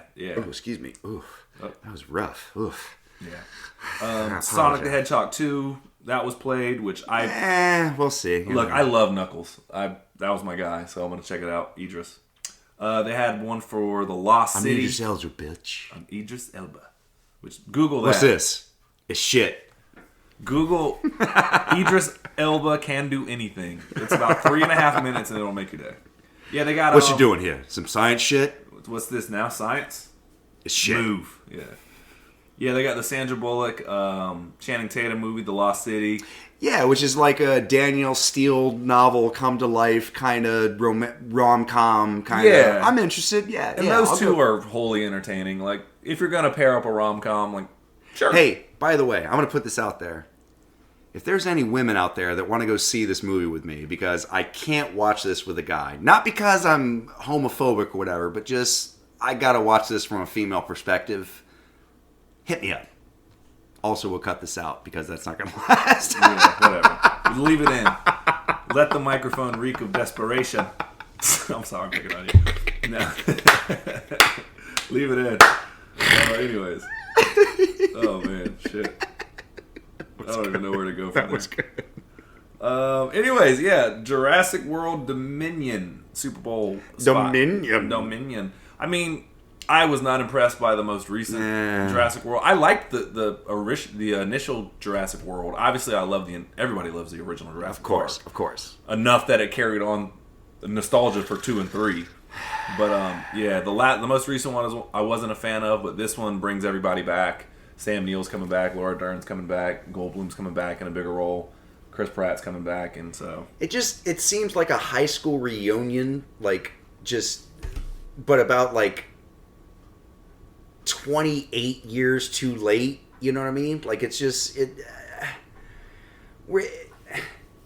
I would much rather just see a new iteration of that, as opposed to. To me, Angie gets really critical about stuff, and when she saw a velociraptor running in the snow, she's like, "They're cold-blooded. I don't think that would happen." Yeah, I understand. Apparently, they've taken over everywhere. They're like living in Moscow. Technically, this wouldn't work. Pushes yeah. up her glasses. Yeah, but no, I'm gonna see it. It's Jurassic Park, man. I'm compelled. So I'm a simp for all that stuff. Oh, the new Lord of the Rings show. We'll see. I reserve judgment. The first 5 seasons, allegedly, are going to cost $1 billion. How can you maintain that? Because it's Amazon Prime. But again, how many people do you think are going to sign up specifically for that? Because the retention level on people who sign up for things to watch it, as opposed to 6 months later that stick around, is a dramatic precipice. It is an abyss of wasted money. You're really fired up about this. I am. Here's the thing, though, man, that you got to remember. Everyone has Amazon Prime. Amazon Prime. Do they, though? Of way more people than you might think. It is a huge... Compared to Hulu or Netflix. I don't know the numbers, but I know at one point Amazon Prime, and you got, the Amazon Video comes with Amazon Prime. So it's fucking Jeff Bezos doesn't need Amazon Video streaming service to be successful. So the fact that you're getting anything out of it, okay, fuck it, why not? Probably hundreds of millions. I don't know the numbers, but there's got to be a tremendous amount of people. Dozens of dollars. Yeah, I don't use dozens. I don't watch that much Amazon Prime. I watch The Boys. I watch Invincible. There's a couple other things, but I'm gonna be real. This is just me being really nitpicky.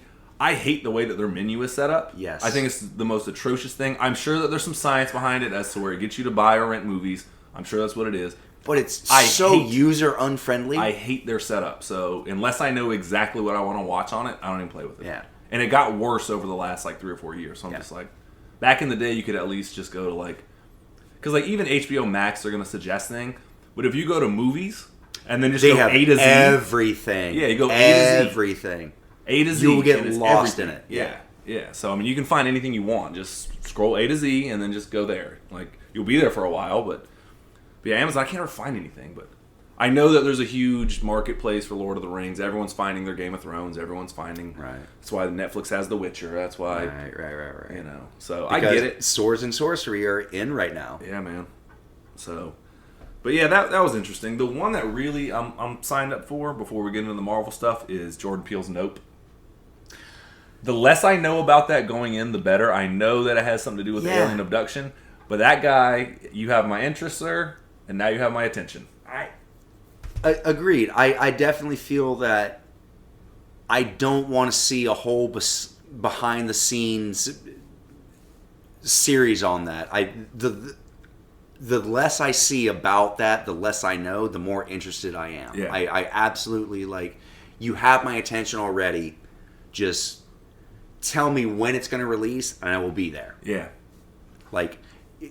The more he releases it within those previews and trailers, it's going to be a detriment to him. I don't want to know anything. Just, yeah. Yeah, no, he's curried some, he's curried favor with me as far as I'm concerned. Even if that's the thing is, even when I watched Us, I knew that it was going to be nigh impossible to be as good as Get Out. Get Out is an amazing movie. But, I'll say this, though. Us was really original. I like the way it's shot. It was something that I feel like only he can do. And I, created, James Gunn is very much so the same way. Where it's the film auteur kind of thing. He's a storyteller. You have your signature within the film. Yeah, exactly. That's a good way to put it. And it's so whatever it is, it's going to be wholly unique and wholly Jordan Peele. Right. So I'm for it, man. Yeah, Kevin Smith has his like signature movie, Quentin Tarantino or Ridley Scott or whatever. You know, like they have they're very much like, oh, this is a Ridley Scott movie, or this is a Oliver Stone movie, or this is a like very like they Spike have Lee. they have their own signature within the movie. Yeah, like Spike Lee, you know, you're gonna get a tracking shot at some point, you know, or a dolly shot, whatever. Like that's just kind of how that rolls.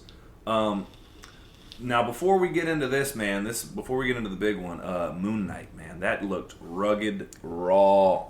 I cannot wait for this. This is going to be amazing. And it's Oscar Isaac, which just more of. He's fucking good in everything, dude. More of this, less of everything else. Yeah, and I don't know what Ethan... I know who Moon Knight is, and I followed a little bit of it when Jeff Lemire was writing it. Yeah. So I followed a little bit of it there when he kind of brought the personality more back to like a detective. That was a really interesting run. But so like I know Moon Knight, but I'm not like well versed in it, which is great for me. Like I didn't know shit about the Eternals. I didn't know who they were. But that was about it. So I mean, I know that the Unimind was the thing that Jack Kirby came up with. So they're like, we're doing that because King Kirby. Sure. Yeah. But with Moon Knight, like it just the look of it, and they're going for it. Like. They're saying that it's violent. Here's my philosophy on that is I think that this is Disney's attempt to do a Daredevil, like Marvel Daredevil or Netflix Daredevil-esque sort of expedition. Like they want to see how far they can push it within a Disney movie, and so. But they still want something that they can very much claim as their own, so that if they need to, they could walk it back or advance it or whatever. Like, but this is their experiment into like, what can we do within the superhero genre of it's not going to be the cutesy Tom Holland or even Winter Soldier. Like, we want to push it. I wouldn't call either of those movies cutesy. I mean. Not Winter Soldier, at least. But even still, like it's very much within the Disney Marvel tone formula. I understand what you're saying, but yeah, I mean, I know that the rights for all the Netflix shows are resorting back to Disney, so they're not even going to be on Netflix anymore. I think like the end of March or something really really soon. And so, but yeah, I think that they're obviously bringing in Daredevil. They're obviously bringing in the Kingpin. Right. Like, spoiler alert. Yeah, I mean. If you haven't seen those by now, we've talked about them ad nauseum. Yeah, Moon Knight, man, and they say it's going to be violent. Like, I'm all for it, but again, I think this is Disney testing the waters to be like, how far can we push it, and like, what will people be willing to see within a Marvel Cinematic Universe versus what is too far? Because you can't. I mean, they kind of did it with Hawkeye, but Hawkeye took his dark turn as Ronin. And we only got to see a brief glimpse of that, but the whole show of that was him undoing his undoing all the darkness that I did. Same with Black Widow, with her movies. Yeah, I'm undoing all the darkness. Right. So, and he's he's a main 6 Avengers, so they can't turn him into some stone cold. He does kill a lot of tracksuit mafia. A lot of his people. body count. Somebody did it was higher than anybody's, except for like Thanos. But yeah. So shout out you, Hawkeye. You're the man. I still love you. J-Rims, you're the man. Give that man a statue. But yeah, Moon Knight's going to go for it, man. And tonally, it looks dark. Ethan Hawke looks like he's unhinged in it. I mean, Oscar Isaac definitely looks like he's unhinged. Great. Looks fantastic. I can't wait. Did you see somebody, because God bless the Marvel fans, they have like 4K resolution on one of those frame-by-frame devices. And they somebody noticed that there's a scene in the trailer where he's in a truck. And in the background, it's cardboard boxes, and it says Von Duh. And everyone's like, it's got to be Von Doom Industries. Yeah, it literally says VON space D. And it looks like the start of an O. Right. And I did see that, which I'm all for. Please, bring in, let's do this. Unless he's stealing Von Dutch hats. Which, that would be hilarious in its own right. So Moon Knight, we're all there for that. Which, again, brings into, other Super Bowl trailers. This is the big one. Doctor Strange Multiverse of Madness? Yes. Guy, I am so hyped for this movie. So hyped. That shit is I gonna be- cannot wait to see what they're going to do. Nutso. This shit is gonna be nutso.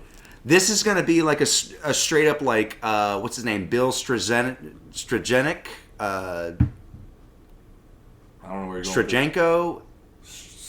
I don't know. The guy who did all of the art for the crazy 70s, like, psychedelic Doctor Strange comic books. Oh, I don't know. No, I don't know who you're talking about. When you're saying Straczynski, I know he's a writer for He did Fantastic Four and a lot of other stuff. For a while. No. I don't know. It's all I know is Sam Raimi's about to go off the hook. There's so many rumors about this movie, and I'm trying to stay away from them. But like that, it's gonna. Let's just talk about stuff that we've seen. Yeah, Like, just to finish the sentence at least, that it's gonna have more people than they had in Endgame. We do know this, and Homeboy came out and said that they quote unquote used his voice. That Patrick Stewart said, "Yeah, I saw the Doctor Strange and the Multiverse of Madness trailer, and you know they've gotten really good at doing my voices. Ever since I was doing plays, I've always had people impersonate my voice and this and that and the third. And it's like, come on, Charles, come on, Charles. Yeah. So, It reeks of Illuminati. It reeks of ultimatum. But it reeks of Andrew Garfield when he was like, "Oh, I'm not in Spider-Man. I don't know what they're talking about. It's just I don't know. They're really good at faking stuff, and I love every movie. That's very clearly Patrick Stewart who's doing the. If you haven't seen the Doctor Strange Super Bowl commercial, go watch it. They're very, very clearly bringing in the Illuminati, which is a secret society in the Marvel comic books world. At one point, it was Iron Man, it was Reed Richards, it was Namor, yeah, Professor X, Black Panther. Oh, well, he was joined later, but and then Doctor Strange. Yes, yeah, where it was basically a group of a think tank that was responsible for trying to solve the world's problems in secret and basically deciding the fate of the entire Marvel universe without letting any of their other compatriots know. Pretty much. Like, for example, they were in the comic books, they were responsible for building the rocket ship that took Hulk off planet. Which led to Planet Hulk and World War Hulk. Right. And apparently, though, somebody botched the coordinates, and it was supposed to land the Hulk on a peaceful planet with plenty of vegetation and wildlife for him to kill and eat throughout the rest of his days. And it was rigged with a bomb or whatever that was going to blow itself up. But what happened is it went off course and it landed him on this war planet. And they were so the Illuminati was responsible for that. And so when he came back in World War Hulk, the comic book crossover, the Hulk went one by one to each of those five and was just like... Went to the X-Men and decimated them, and then went to the Avengers and or decimated them. Or just Tony Stark, mostly. Or, yeah. He paraded them about of like, these are your... Oh, Black Bolt was the other... yes, Black Bolt, that's Black right. Bolt. And he's the leader of the Inhumans. Anyway, pushing my glasses up. Nerd talk, meh. Yeah. So they're hinting at that. I mean, allegedly there might be the superior Iron Man in that, but Wanda is definitely going to play a big role in that. Again, they have Shuma Gorath. I'm all about that. Like an interdimensional, just world conqueror who is all about just, I'm going to control your minds and make you do my will because that's what I'm going to do. Yeah, I'm all about that. And Scarlet Witch is going to play a pretty big part, it looks like. Shout out to Lizzie Olsen. Well, yeah, shout out to Lizzie Olsen. Man. But yeah, that movie... I've seen that trailer a bunch of times. And, like, they're having the dark... Like, everything ties in now. The cartoon What If is tying into this. I saw that, like yeah. The quote-unquote evil Doctor Strange. He's not really evil by the end of the What If series, but... Again, like, you and I have talked about bringing in other aspects of the Marvel Universe in terms of Deadpool and the Fantastic Four and the X-Men and... Hugh Jackman Wolverine and like all these different genres that you and I have paid attention to since 1999, 2000, whenever the first X-Men movie came out. Yeah. And so like for them to finally bring all of them together and reward me for like, oh no, here's your reward for paying attention for the last 25, 30 years. Yeah. Like, I'm so happy about that. I cannot wait to see what they're going to do. And like, they almost, it's weird because they almost can't disappoint me. Like, as long as they give me just the minimalist fanboy service, I am all about this. Like, you give me Patrick Stewart, or you give me an image of we're bringing in the Fantastic Four or whatever it is. Like, I am so down for that. Like, let's see how we're going to expand the Marvel Universe beyond the core Avengers group. Like, this is where we're finally breaking into the wider universe of the Marvel Comics, and I cannot wait. It's all the toys in the sandbox. Yes. All under the House of Mouse. Yeah. And if Disney bought Marvel and we get this out of it, like, all right, cool. Like, we get all the toys over time. Like, I'm fine with that. Yep. I mean, it's going to be massive. And I think this movie's going to have some of the biggest ramifications we've seen in a very long time. I don't think they can kill everybody yet again, because we're just now reestablishing where everyone's place is, post blip, snap, whatever you want to call it. But they could do the opposite and just bring more people in. In House of M, Wanda, the Scarlet Witch, says no more mutants, and she eliminates half the mutants. Now, because we don't have mutants yet in the MCU, sure, they could reverse it and say, they'll find more mutants. More mutants. Yeah. Or I want more heroes. And that's kind of what they're doing right now, is like they've slowly eliminated RDJ, they've slowly eliminated Chris Evans, they've slowly eliminated Chris Hemsworth. So, and now they're focusing more on, like, now we're bringing in Haley Steinfeld and the chick who's going to play America Chavez, and Elizabeth Olsen, who may become the new leader of the Avengers crew, because she's she bridges the gap between the old, the OG crew and the new younger set, so, which I'm all for. Like, let's do that. And then, you have Tom Holland, who's kind of moving off into this weird, like, Sony / MCU world where they're bringing in Morbius and Venom, and you can tell that they wanted that Spider-Man movie to come out like when it did, especially even the previous one, the one with Mysterio, Far From Home or whatever. Like, and I say this in the best way possible. Like, you can tell that the Marvel Universe needed Spider-Man at that point, and it's on the very capable shoulders of Tom Holland. Yeah, he's very good at what he's doing. Yeah. So they knew that they're like this. They're kid, trying to bridge the gap.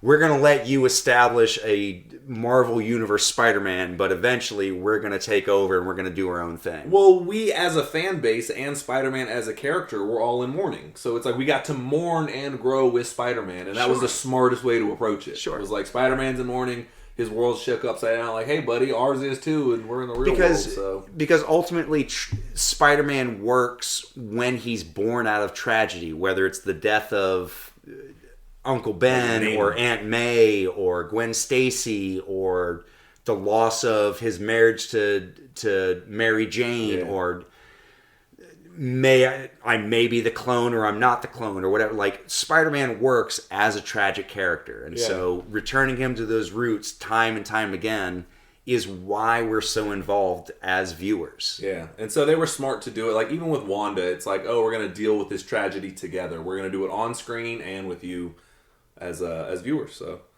Doctor Strange in the Multiverse of the Madness, I think, is going to shake it all up, though, man. So get ready. So check out the trailers. But I think that's been a true definition of a show for what you've been watching. Unless you want to check anything out. You want to check anything out? Or oh yeah, we got to do our plugs real quick. Yeah. Oh, man, absolutely. Check us out on Facebook.com. If you have not already, please. I never thought I'd be at a point in my life where I'm saying this. But yeah, please like and subscribe and follow. We are at Facebook.com/Dudley Bros Podcast. That's DUDLEYBROS Podcast. Yep, Facebook.com, Dudley Bros Podcast. And also, you can reach us at our Gmail account, which is Whatcha Been Watchin Podcast. That's Whatcha Been Watchin, without the question mark, watchabepodcast@gmail.com. Hit us up with your questions, requests. Like if you have an idea for a episode that you want us to tackle a movie or talk about something, we're open to that. We are just for hit the us up. people here at Whatcha Been Watchin. We are fans of you just as much. And if you just want to tell us to shut the hell up and stop doing it, bring it on. Bring the hate. That's fine. But also, we're building the legions, and we want you to be a part of that as we build our galactic empire. We are available on iTunes and Spotify. Just look us up. rss.com/podcast/WBW podcast. Podcast, that's right. So, yeah, we're out there. We're out and about. On that note, man, I love you, brother. Too sweet as always, bro. Too sweet as always, brother. Until next time, watch a movie. Watch a movie.